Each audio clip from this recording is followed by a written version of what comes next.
پروردگار کے جو بندگان ہیں ان کی یہ وضعیت ہے کہ ان کی اندر کی دنیا پرسکون ہے، نتیجتاً وہ بڑے بڑے پہاڑوں سے بھی ٹکرا جاتے ہیں، گزر جاتے ہیں۔ وہ جو امیر المومنین کا فرمان نامکمل رہ گیا، میں اسے پورا کر دوں، فرماتے ہیں کہ رزق وہی ہے جو اللہ نے دینا ہے، اب اس کے لیے راہ آپ جو مرضی کریں، اگر حلال طریقے سے جائیں گے پھر بھی وہی رزق ہے، اور اگر حرام طریقے سے جائیں گے پھر بھی وہی ملنا ہے، اس سے زیادہ نہیں ملنا۔ ہاں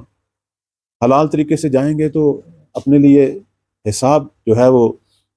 اس کا ہمیں تیار ہونا پڑے گا کہ میں نے اسے کہاں صرف کیا، اور حرام طریقے سے جائیں گے فقط عقاب منتظر ہے ہمارا، وہاں تو حساب کی ضرورت بھی نہیں ہے۔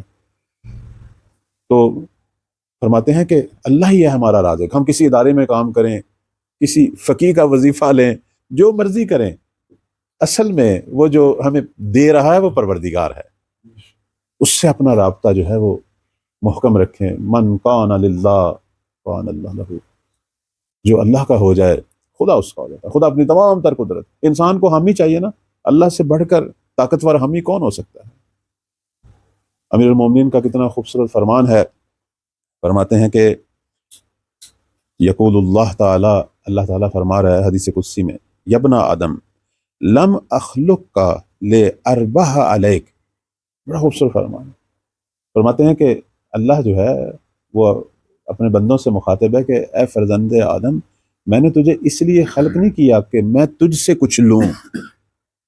اصل تو دیکھ ہی سکتا ہے، تو کچھ بھی نہیں دے سکتا، میں نے اس لیے خلق نہیں کیا کہ میں تجھ سے کچھ لوں، تجھ سے کچھ مجھے ملے، انما خلقتک لتربح علی، میں نے تجھے اس لیے خلق کیا ہے کہ تو مجھ سے لے، جتنا لے سکتا ہے لے۔ اس کے بعد فرماتے ہیں کہ پروردگار کہتا ہے فاتخذنی بدلا من کل شیء، تو ہر چیز کے بدلے مجھے قرار دے، کس چیز کے پیچھے دوڑ رہا ہے، مجھے قرار دے، تو جس چیز کو چاہتا ہے اسے چھوڑ، اس کی جگہ مجھے قرار دے۔ فإنی ناصر لک من کل شیء، میں ہر جگہ پہ